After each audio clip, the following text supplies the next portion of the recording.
Hello Disney fans! Halloween time is officially returning to Disneyland Resort for another season of festive fun and spooky celebration. From August 21 through October 31, 2026, guests can enjoy a seasonal Halloween decor, theme attractions, special entertainment, and brand new Halloween costumes for Mickey Mouse and Minnie Mouse. There's even more excitement on the way.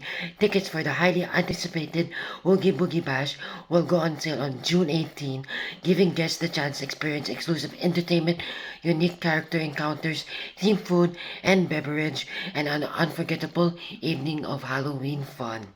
Meanwhile, at the Disneyland California Adventure Park, Plaza de la Familia returns from August 21 through November 2, celebrating family tradition and vibrant spirit of Pictures Coco through live entertainment, cultural experiences, and festive offerings.